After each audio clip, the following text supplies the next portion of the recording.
Yeah, we rolling deep across our 10 in the dirty south where the rivers blend from Lake Charles to Baton Rouge. We riding with the Saints under them southern skies. We hustle hard, ain't no time to stop. Drive to the top, it's our time to shine. From Nola's heart, we redefine the grind. Southwest Louisiana, stand up proud. With every beat, we bring the heat, hear the crowd. From Houston streets to Lafayette, Low McNeese. Right, let the raging cages flow. DJ Dirty South, turn it up loud. Marking our vibes, yeah, we make our proud. Get on the bus, we coming alive. Drive to the top, it's our time to shine. From Nola's heart, we redefine the grind. Southwest Louisiana, stand up proud.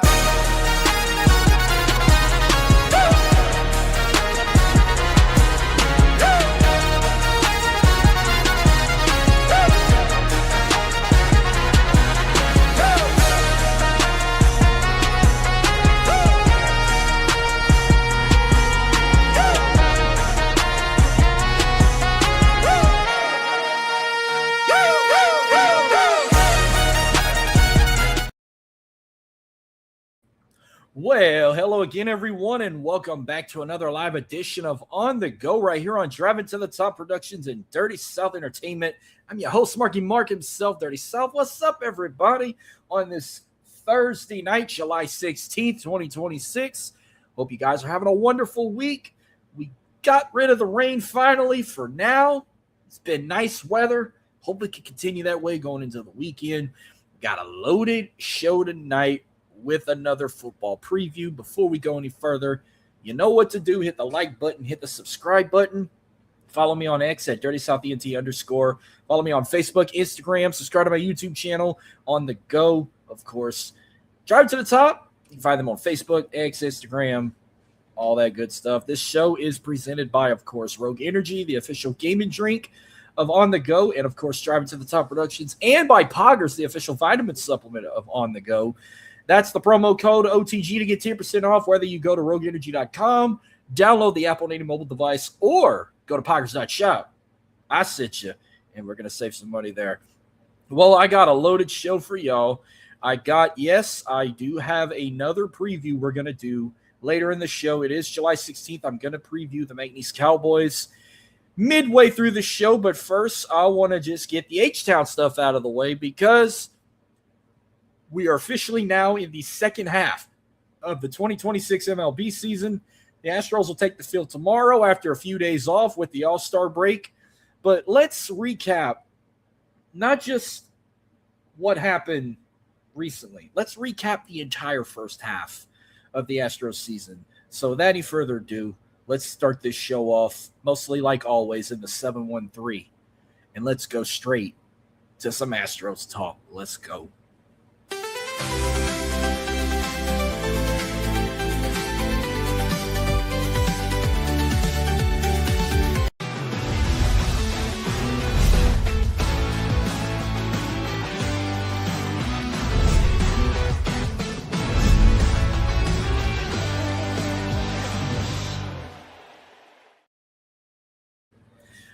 We're going to kick the show off tonight with a little Astros talk. Now, we are going to recap what happened. First, we're going to recap what happened this past weekend before we get to the first half overall season recap. They had, I want to say this was I think this was the third or fourth meeting of the Lone Star Series with the Texas Rangers. Third or fourth range, something like that. Well, they were up I-45 North in Arlington, Globe Life Field. Unfortunately, they lose another series in this one. They needed to win this one to try and keep the ball rolling, but they dropped game one of the Rangers 7-3. Had a hell of a matchup on Saturday night where they won game two 9-3, but dropped the final game before the All-Star break in a walk-off 6-5 loss against the Rangers. So as of right now, before I do this entire first half recap, the Houston Astros currently sit at 47-51 of the season, third in the AL West, 20th overall in MLB. Last I saw, I think they were like 9th or 10th in the American League. I can't believe I didn't put that down. That's what happened. That's what the recap was from this past weekend. Let's talk about how this, I'm going to call this horrific first half of the season went. Didn't go the way we wanted with all the injuries. I'm talking about, it was like game after game, series after series, week after week. We just couldn't get the injury bug off of us. And it all started with losing one of our top guys on the team in Hunter Brown, who I think had the longest time out. He was out for 60 to 90 days with that severe injury. We had one of the worst bullpens ever. Our pitching was not as good without him. But I want to start positive on the end because I would have said this. If we would have not had all these injuries, we probably would have been one of the best teams in the league right now, because I want to start on a positive note. On the hitting side, the Astros are ranked second in hitting, especially in the American League. This season, the Astros have had 449 runs, 796 total hits, 151 doubles, 7 triples, 133 home runs, 428 RBIs, 322 walks. They did strike out 797 times with 34 stolen bases. They were caught stealing 12 times. Their batting average for the first half of the season, 242. Their OPP, 315. Their sluggage percentage, 413. And their OPS, 728. They were the best hitting, second best hitting team. I want to say behind, I think it was the Phillies. I don't remember if it wasn't the Yankees for sure. If it wasn't the Yankees, I think it was the Phillies. I wish I'd have had them ranked, but they had the Astros ranked second in hitting in the American League. While in pitching, we were like not good at all at 9 with all these injuries. First half season numbers for our pitching crew: ERA is 4.81, 7 shutouts, 28 saves, 33 saved opportunities, where they've also allowed 789 hits, 496 runs, 462 errors, 137 home runs. They hit 56 basemen and allowed 427 walks. But they did strike out 844 batters at the first half of the season. That's probably the only good number I have on that. But if we wouldn't have had all these injuries, I guarantee you they'd have been probably like top 3 in pitching. The injury bug killed them there.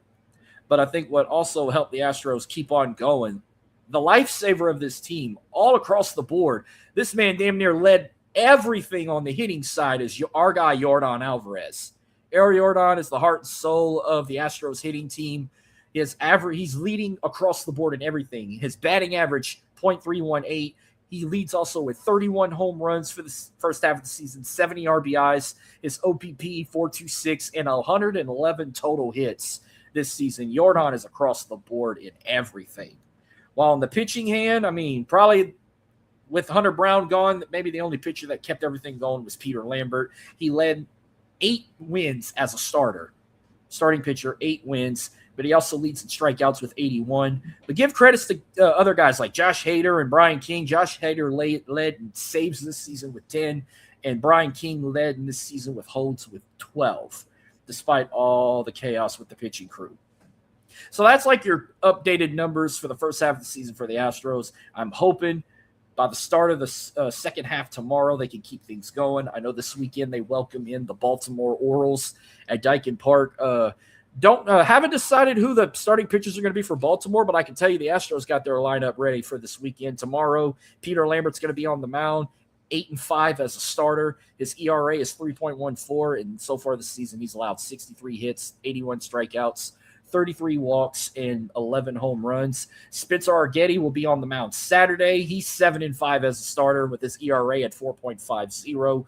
He's also allowed 65 hits in the first half, 81 strikeouts, 44 walks, and 12 home runs. And our ace makes his return on July 19th. Hunter Brown, I thought he was a star. I thought they would have updated his record. He would be 1-1 right now as a starter, but last I saw he was just 1-0, which I want to say he's 1-1.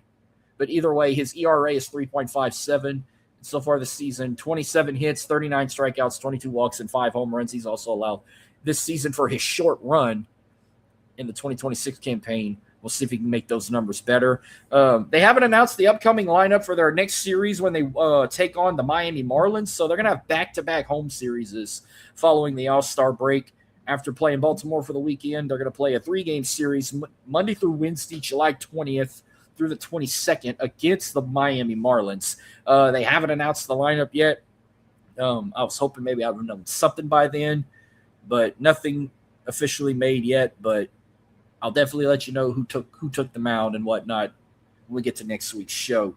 But that's your update for the first half of the season for the Houston Astros as we get ready to start the second half. While I'm still in H-Town, I'll go ahead and speaking of keep the Astros talk here, let's recap what we saw in the 2026 MLB All-Star Game and Home Run Derby. It was in Philadelphia. I'll go off the limb and say I'll start with the All-Star Game because it's the only thing I'll have talking that relies on an Astro. Yordan Alvarez was the only guy for the Astros that played on the All-Star team. He did get 1 run in the All-Star Game, and he also had 1 hit, so that was his only stats in the All-Star Game, where the American League shut out the National League All-Stars 4-0. So shouts to the American League for finishing strong. Yordan did get one hit in the game plus 1 run. I think he had a single, but I didn't watch the All-Star Game. I just looked at what the stats. I know the MVP went to Cody Bellinger of the New York Yankees, where he only had 1 hit and 2 RBIs. I'm shocked Miguel Vargas of the White Sox didn't get MVP because he had the only home run for the American League. Home Run Derby, this one really wasn't a shock. Kind of was a shocker. Everyone was all relying on Kyle Schwarber, Philly's own, to win the Home Run Derby. But Jordan Walker of the St. Louis Cardinals won 12-11 in the Home Run Derby over Kyle Schwarber. I don't know how the Philly fans reacted by that. I'm pretty sure it got chaotic because Philly fans are crazy. And I ain't just talking about Eagles fans. Sixers, Flyers, and the Phillies as well. So big week.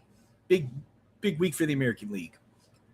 No, the National League can only brag that they won the Home Run Derby with a St. Louis Cardinal in Jordan Walker winning the Home Run Derby for the 2026 All-Stars. So that's about all I got there. Second half of the season's about to go underway. I will bring up the Astros again when we get to the 337, when I'm going to bring up the 2026 MLB Draft. I'm going to do that while we are in the LSU talk. So that's not all I got left on the Astros. Again, I said that's all I'm going to do in the 713 talk. When I bring up the MLB Draft, when I get to the 225, I will bring the Astros back up and bring you their draft picks that they've picked up and whatnot. You'll hear that later in the show. But we're going to go ahead and take it to my neck of the woods so we can get this football preview done, and I got some Gumbeaux Gator baseball to talk. So let's go ahead and get back on the bus. Let's head to my neck of the woods, folks. Let's go to the 337.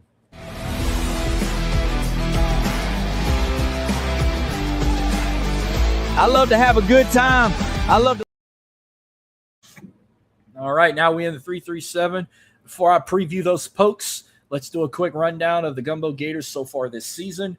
I know they literally have, if like today's the 16th, they literally got 10 days left of their regular season. Hopefully they can keep the win streaks going, making the playoffs or whatnot. I got their full numbers up, but I should have got like their record up and who they got playing coming up. But let's see if I can get that back up and ready. But as of right now, the Gumbeaux Gators overall 19-17.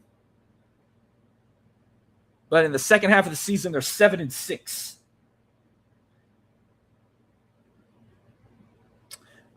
Fourth place, like I'll run that down when we get to later in the show.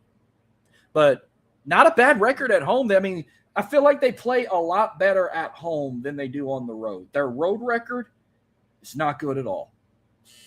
They're 11-4 at the Geaux. They're 8-13 on the road. Not good. Not good at all. But here's their stat numbers as of right now with what they got left of the season. So far this season, the Gumbeaux Gators hitting crew, 245 runs, 302 hits, 50 doubles, 12 triples, 14 home runs, 188 RBIs, 76 extra bases hit, 418 total bases, 209 walks, hit by a pitch 71 times. They struck out 293 times, 20 sacrifice flies, 17 sacrifice hits, 15 hits in the double play with 106 stolen bases, and they were caught stealing 29 times. Their batting average for the season is .259. Their OPP is .397, and their sluggage percentage is .359. While the pitching crew, their ERA this season is 5.76. They've allowed 275 hits, 222 runs, 199 errors, one more from 200, unfortunately. They struck out 304 batters, and they've allowed 12 home runs. I mean, only 12. I mean, 12, only allowed 12 home runs doesn't sound bad, but I feel like the pitching crew can be a little bit better. Since last Thursday, let's recap what they've done. They lost the series to the Flying Bison, getting swept on the road 5-4 and 4-3. This past weekend, they went to San Antonio to play the River Monsters, where they won. They split the series Saturday. Well, they ended up playing a doubleheader on Sunday due to severe weather. They dropped the first game 8-4, but won the second game 3-2. After their off-break day on Monday, they welcomed back the defending champs, the Baton Rouge Rougarou, where the series is going to continue. They're now playing a 4-game series. It's now split. Tuesday night, they won 5-4, and they dropped yesterday's game 9-2. Currently, right now, in the bottom of the 7th, it shows 8-1, but 9-1 now, and we're winning. The Gumbeaux Gators are up 8-1 against the Rougarou, and they will play them again tomorrow night at the Geaux. Then this weekend, they welcome in the Brazos Valley Bombers Saturday, July 18th, and Sunday, July 19th. Possibly. I'm not making promises yet. I might show up Sunday's game against the Valley Bombers because I've only went to one game this season so far. I'm shocked I haven't went to more. I need to make an appearance. And then until next show, they'll have a series with the Victoria Generals on the road, and that's their last road series of the regular season. And then they wrap up the weekend with their newly two teams, the Sherman Shadowcats, next Thursday, July 23rd, and Friday, July 24th. 24th, I will be there for sure. And then they wrap up their final weekend with the Abilene Flying Bison on Saturday, July 25th. I'll be in Houston that weekend for the Dynamo taking on Austin FC. But Sunday, their final home game of the regular season against the Bison, I will be there for that as well, for the season finale. And hopefully after that, they'll get to play some playoff baseball going into the month of August. So fingers are crossed that the Gumbeaux Gators can keep this ball rolling. And we will keep this ball rolling. Now you guys ready to do a little football preview here? I thought this one would be more challenging, but you know what? I wasn't going to let it happen.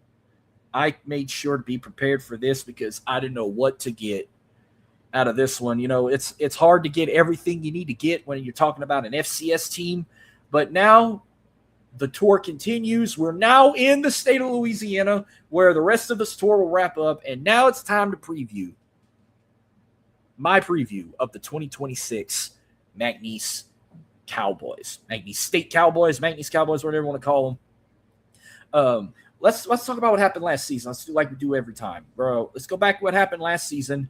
After bringing back legendary coach Matt Viator, who coached 10 seasons with the Cowboys from 2006 to 2015, he did leave the Pokes for a couple of years. I know he went to UL Monroe to be the head coach from 2016 to 2020. He went to the Raging Cajuns for about 4 years as a quarterback coach, and then came back to his alma mater to once again be the head coach in his 11th season overall, despite his pause for the last several years. Now, not their best season ever with his return. They went 5-7 last season, 4-4 overall in the Southland Conference. And that was also with a new offensive coordinator in Tyler Bolfing and first season co-offensive coordinator in Kyle Segler.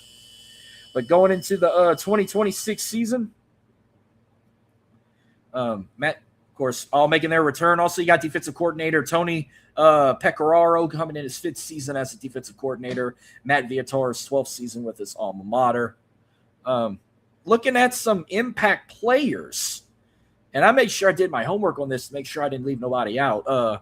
I'll start on the offensive side. A couple of impact players making their return, including senior quarterback Bryce Strong, the former Texas Tech transfer, who last season, not only he could throw the ball, he could run the ball as well. He had over 2,000 passing yards with 11 touchdown passes and through 13 interceptions, but 469 total rushing yards in 2025, including 7 rushing touchdowns, all on 117 carries.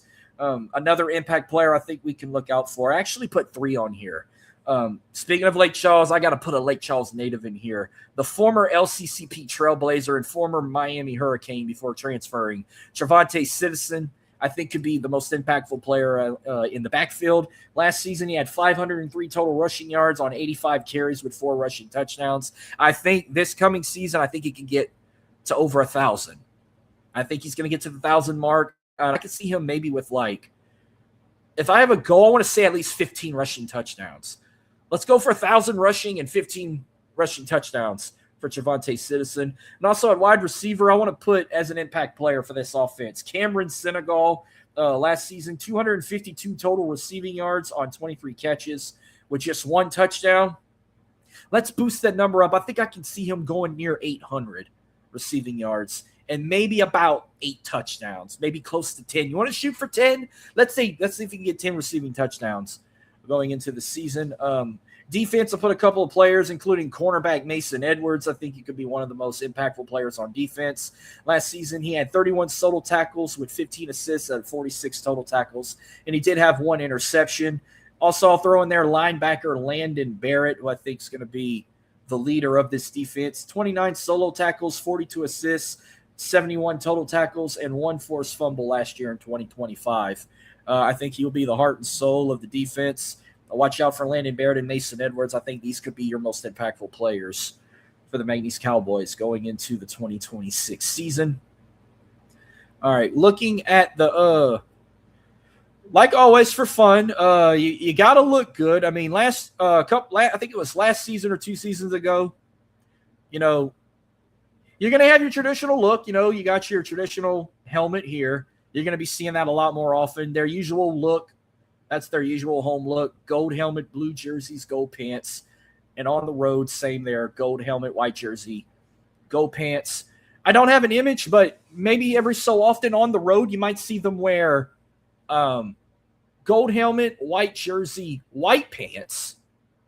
But remember, it was last season or 2 seasons ago, they debuted these beautiful white helmets, and we've seen an all white out on the road. And a couple times at home, you might see white helmet, blue jersey, white pants, which is a nice little combo. But that's about the only fashion you're going to get for the McNeese Cowboys. All right, let's predict and preview the 2026 McNeese schedule. There it is right here. And good news is for the Poke Nation, you don't have to wait as long for them to start playing football, because for the second time in 2 years, the McNeese Cowboys are having a week 0 matchup. McNeese will open up the season in conference play at the whole Navarre Stadium against a conference opponent in Stephen F. Austin. This is going to scare me a bit because Stephen F. Austin, I think the Southland Conference already did their media and everything. Stephen F. Austin is also the defending Southland Conference champions, and they are heavy favored to go back-to-back winning the Southland Conference. Last season, they went 11-3. They were undefeated in the conference. This is going to scare me. I want them to start the season off with a win, but I feel like it might get a little rusty. And I think Stephen F. Austin's going to start the season off with a win and conference play with a win, putting the McNeese Cowboys starting off 0-1. And it hurts saying that, but if I'm being honest, at least we're getting the most dangerous team out of the way early in the season in Stephen F. Austin. I didn't know the Lumberjacks can play football like that. What's going on over there in Nacogdoches, Texas? Well, then their second home game, week 1, when everyone around the country is going to be playing. They're going to be actually their first 5 games of the season, they're playing teams from the Lone Star State. It's like literally, you look at their schedule, every matchup is Texas teams are Louisiana teams. Like, literally, it's just Texas, Louisiana throughout the entire season.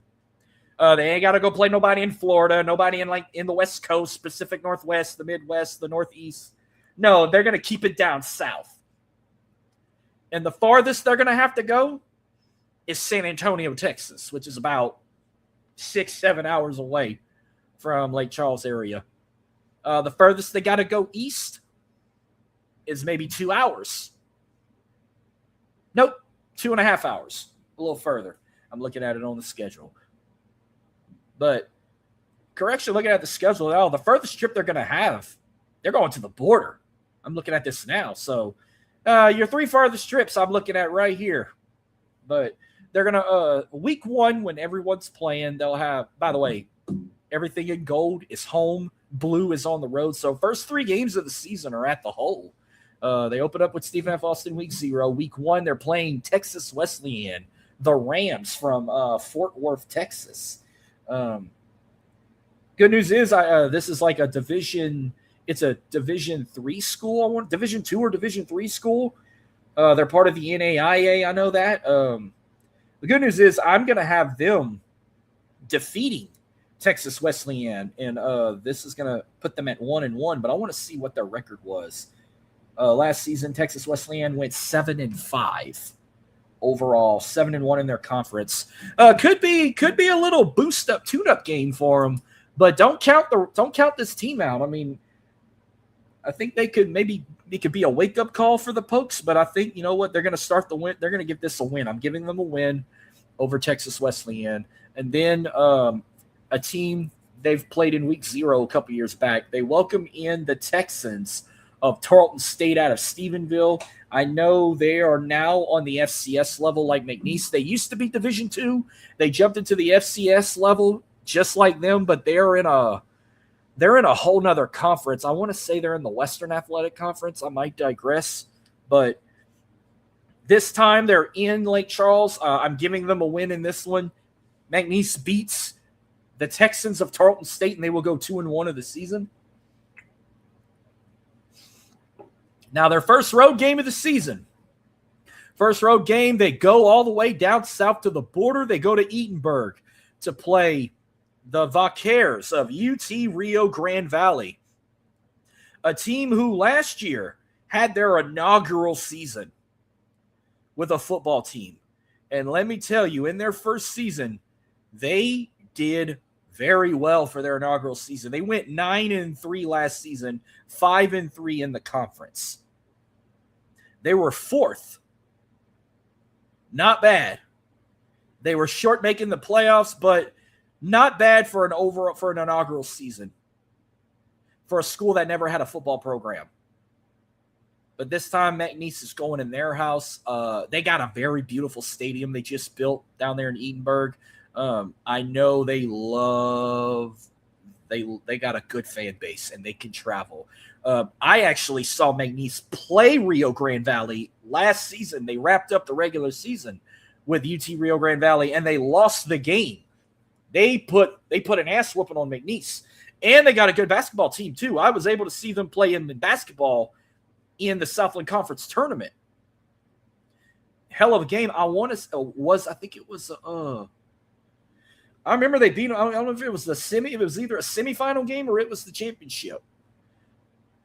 Whatever, because I went to both games. I went to a semifinal and a final game. They played them in one of those matchups. Hell of a matchup, too. But, man, why do I feel going in their house for the first time, it could be a dangerous environment.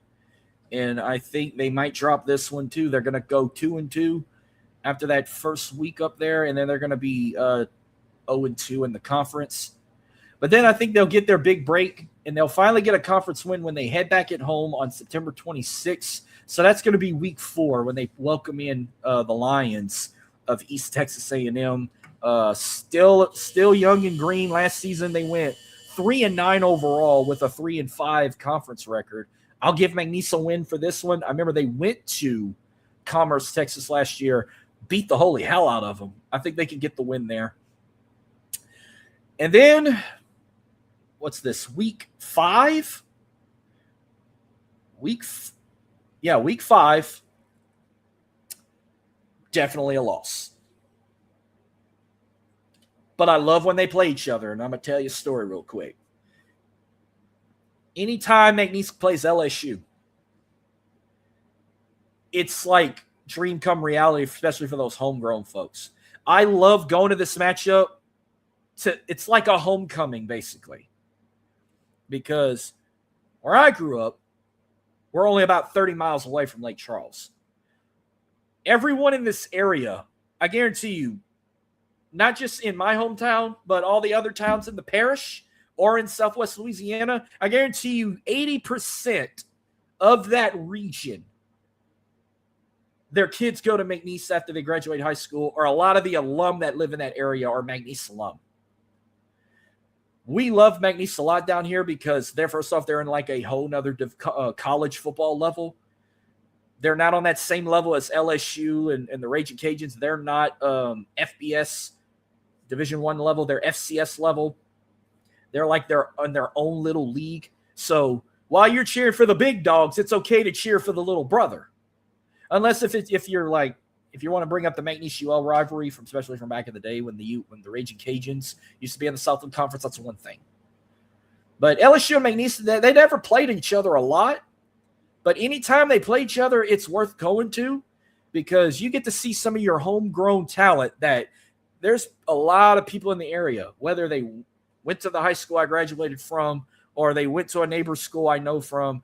I always got some friend or family member that went to McNeese, graduated from McNeese or McNeese alum, or did something with them. They played sports with them. They managed with them. They were a cheerleader with them, a cowgirl kicker in the band, or a coach for them, anything like that. Anytime you get a chance to go play in Tiger Stadium is a dream come true. And I know you're going to go up there to take a loss, but you got to be proud of those homegrown talents that get a chance to step on that field on a sacred place like Death Valley, the cathedral of college football, the best place to be on a Saturday night, especially on a Louisiana Saturday night. Since 2010, they've only played 3 times.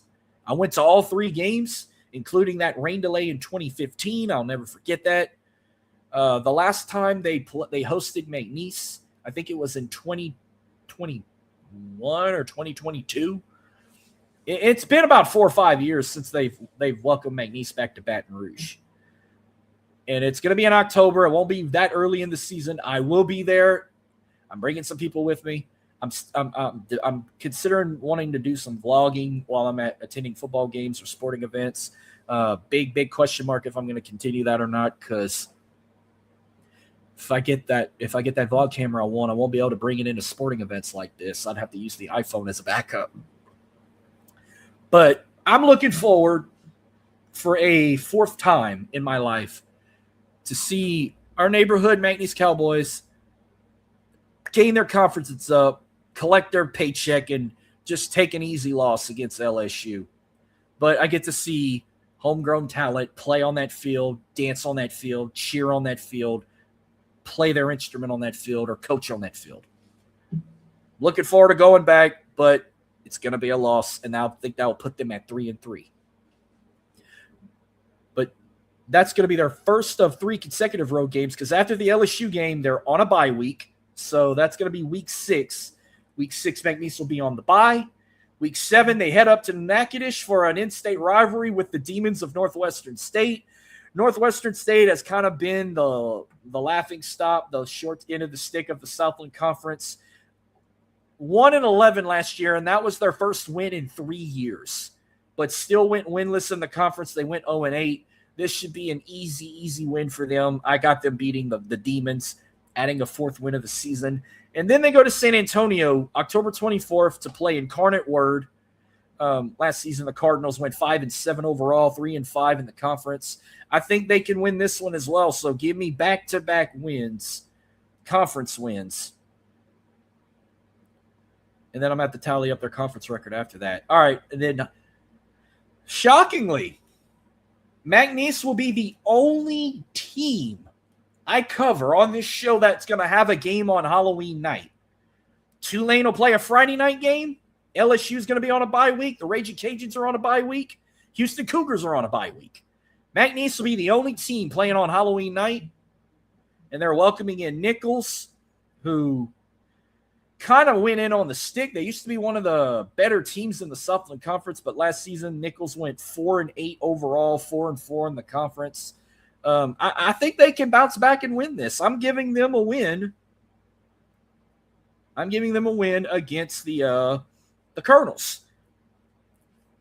Then we get into the month of November. They welcome in Houston Christian, who probably the worst, one of the worst, if not East Texas A&M, but last season the Huskies were the worst Texas team in the Southland Conference. They went 2-10 overall, 1-7 in the conference.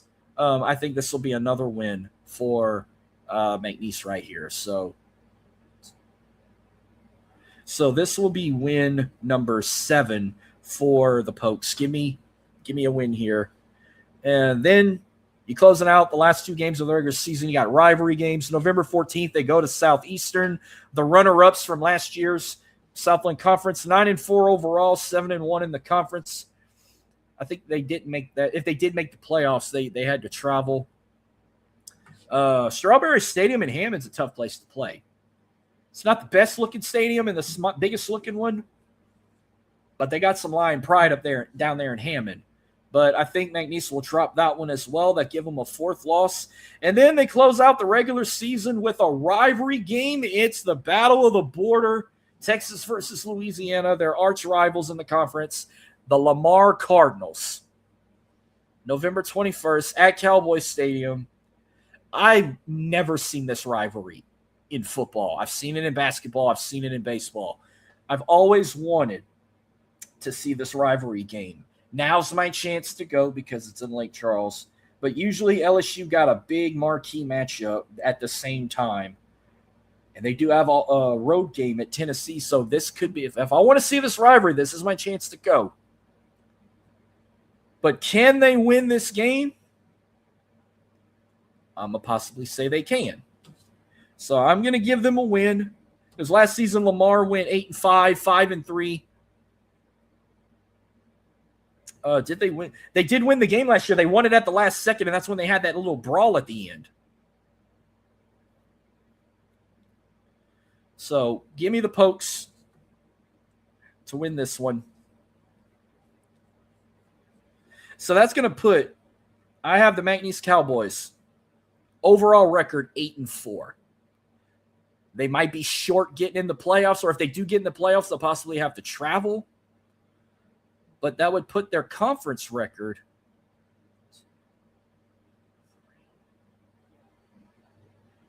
let's see, you got 1, 2, 3, 4, 6, 9 conference games. So every game on there except 3. Texas Wesleyan, Tarleton State, and LSU are not conference games. So 9 conference games. So that would put their conference record 8-4 overall, 6-3 in the Southland Conference. Yeah, 8 overall record, 8 wins, 4 losses. Conference record, 6 wins, 3 losses. That's my prediction for McNeese. Be on that thin line if they make the playoffs. And if they do make the playoffs, of course, they're going to have to travel. And travel like far. And I mean far, like up like Montana or something, North Dakota, South. Well, North Dakota State's not in the FCS anymore. So they ain't got to worry about the Bison anymore. You'd have to worry about like the Jackrabbits, the Bobcats, the Grizzlies. Maybe go up the Pacific Northwest, like Eastern Washington or something. Sacramento State. Go to a team like that. They don't really go play a lot of teams up in the Northeast, but that's my final take and my final preview of the McNeese Cowboys going into the 2026 season. And that's all I got in Southwest Louisiana. We're going to go ahead and jump to the 225. We're going to go to Tigerland because I got to talk some LSU baseball players that got called up. So while we get to the 225, let's talk the MLB draft and whatnot. Let's go.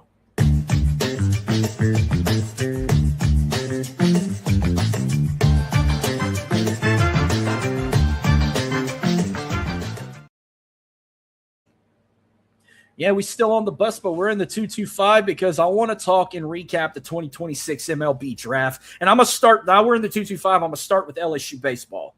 8 LSU baseball players were drafted in the 2026 MLB Draft, and it all started 5th overall pick in the first round. Derek Curliel, the outfielder, is going to go meet Paul Skeens, another LSU national champion and alum, to go play with the Pittsburgh Pirates. So, well, they love picking LSU Tigers up there in the Steel City. So, Adam, Rich, you got another Tiger, another national champion Tiger. Take care of them.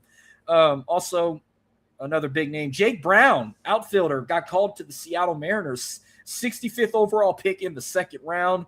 Going deep into the fourth, right-handed pitcher Devin Sherian was picked to the Phillies, 128th overall pick there. And then we don't hear another LSU Tiger get called all the way until the 10th round.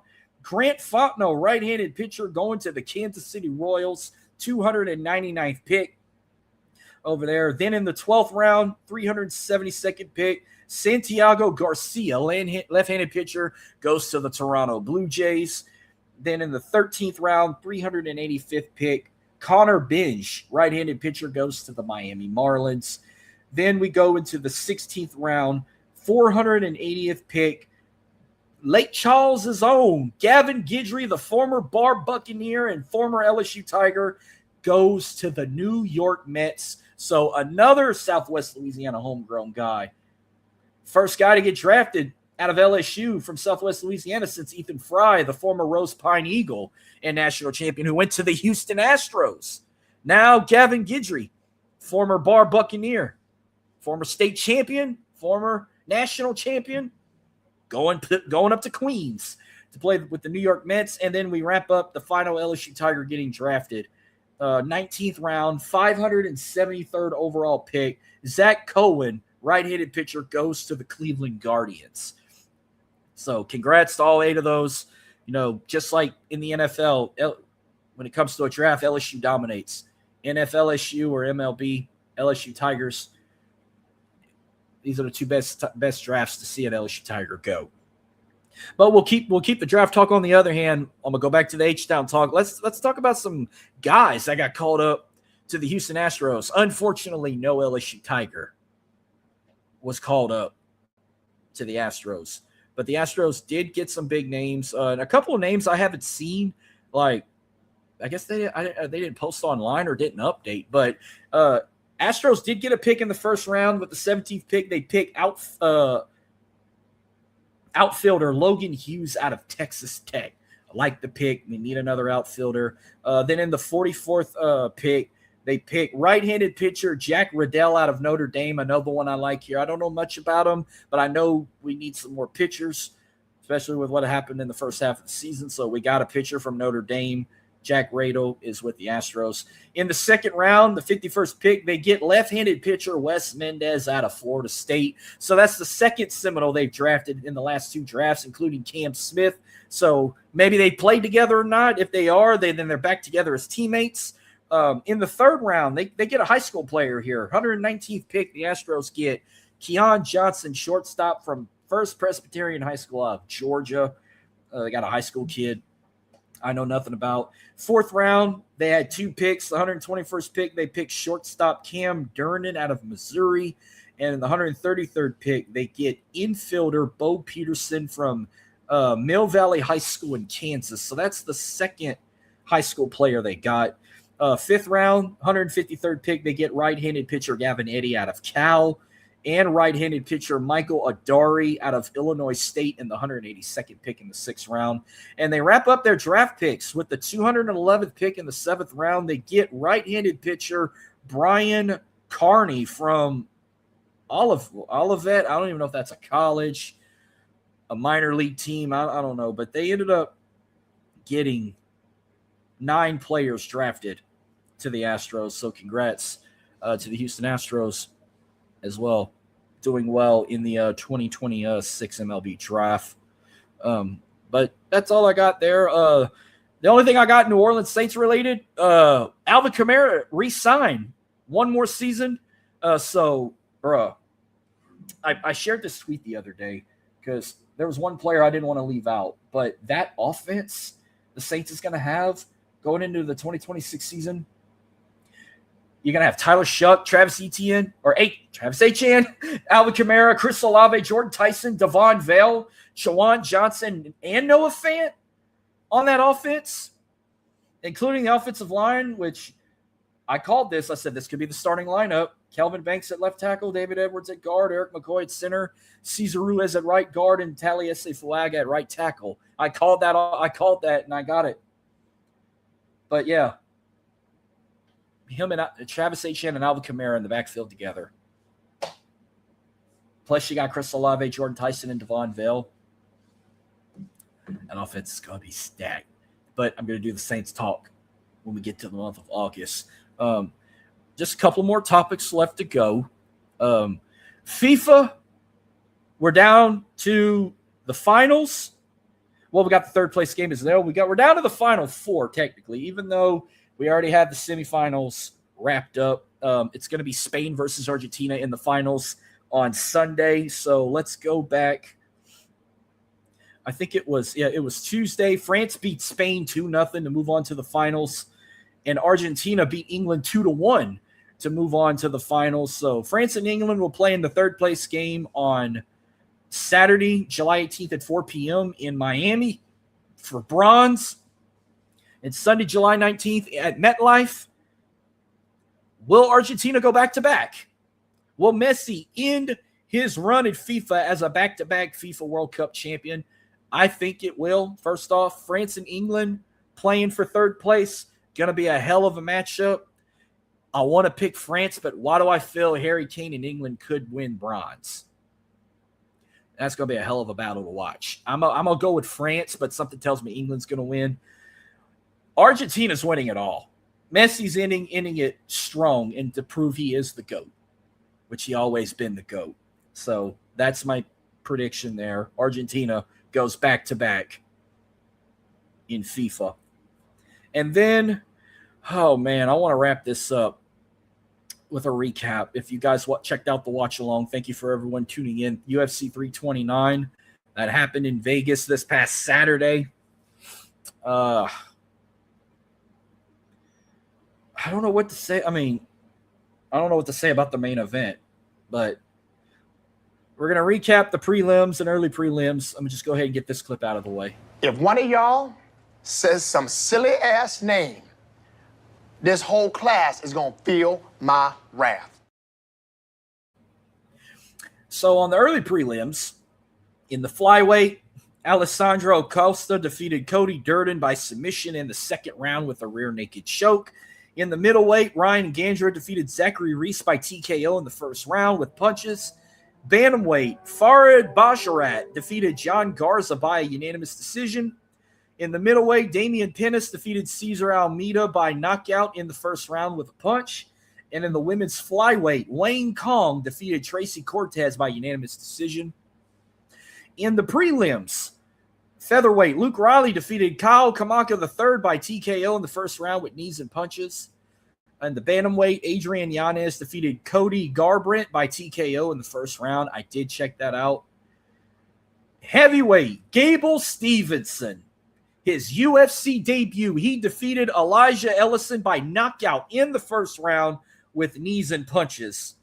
And the final prelim in the light heavyweight, Robert Whittaker defeated Nikita Krylov by TKO in the third round with a jaw injury. Now we get to the main card. Let me just say before we got to the main event, first two fights were absolutely outstanding. Lightweight division, King Green with the comeback of the century defeated Terrence McKinney 1 second shy at the end of the first round by TKO.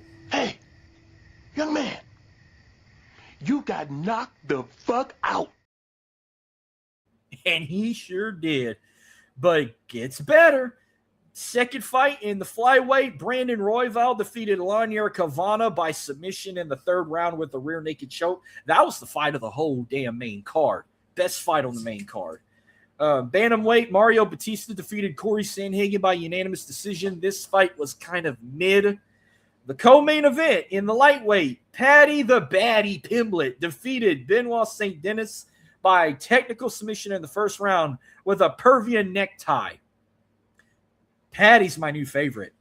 I love Patty the Batty. The crowd fucking loves him. Did you see them hum and sing a song when he came out to the octagon? Great. And then this shit show right here. All this hype, first fight in 5 years. Max Holloway defeats Conor McGregor by TKO in the first round with a knee injury. Conor McGregor blew his fucking knee out.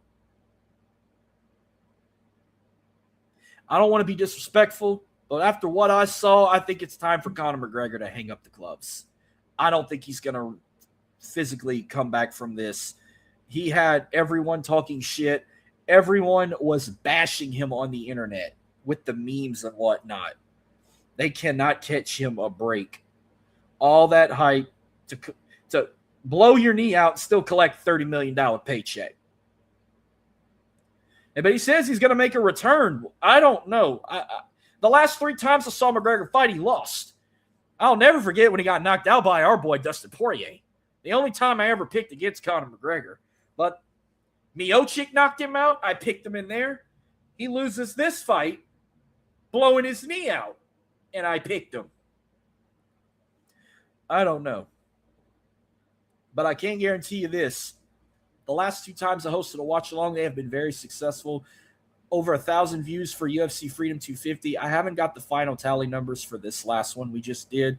But possibly I will host a watch-along for the next one. I don't have a graphic up, but I possibly will have one for next week.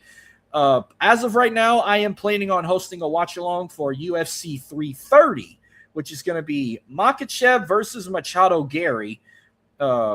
That's going to be in Philadelphia, August 15th at the Xfinity Mobile Arena. 2 title fights, headlined by the main event, Islam Makhachev versus Ian Machado Gary for the UFC Welterweight Championship. With the co-main event, Mackenzie Dern versus Jillian Robertson for the UFC Women's Strawweight Championship. Plus, you got Jeremiah Wells versus Mike Tibet Oralba from the welterweight. Aaron Blanchfield versus Jasmine Jasdavius from the women's flyweight, and Jalen Turner versus Cowley Fernandez from the lightweight division. That looked like it's going to be your main card with a couple other fights with names I cannot pronounce, and I'm not even going to try and pronounce. But as of right now, I possibly will host a watch-along for the next one, August 15th in Philly, UFC 330. Makhachev versus Machado Grady. And plus there's 2 title fights. Gonna be a big night. Anytime you got 2 title fights on a main card, that's a big night. I can't skip this one. We're gonna do this one. Even if no one shows up. Or if they show up at the last second. I still plan on hosting one. But that's gonna wrap up tonight's edition of On the Go. Thank y'all for tuning in. I do a quick reminder before I go. The football preview tour will continue next week in the 337 next Thursday, July 23rd, same time, same place at 9 p.m. I am going to preview next those Raging Cajuns of UL Lafayette or USL, ULL, UL, or just Louisiana, like they want to be called. But next Thursday, July 23rd, my next preview is on those Raging Cajuns. But as of now, that will be it for tonight's show. Thank y'all for tuning in. God bless you all. God bless America. Stay hydrated out there. It's still hot as hell. Summer getting closer to the end. I know it won't be long, within 3 to 4 weeks. People are going to be back in school. We're going to be back in football mode, football fever. Another 3 weeks until our first NFL preseason game. So the clock is ticking, folks. I'm gonna close out by saying this. We're gonna do like a little countdown here. I'm gonna pop the calendar up. I guess.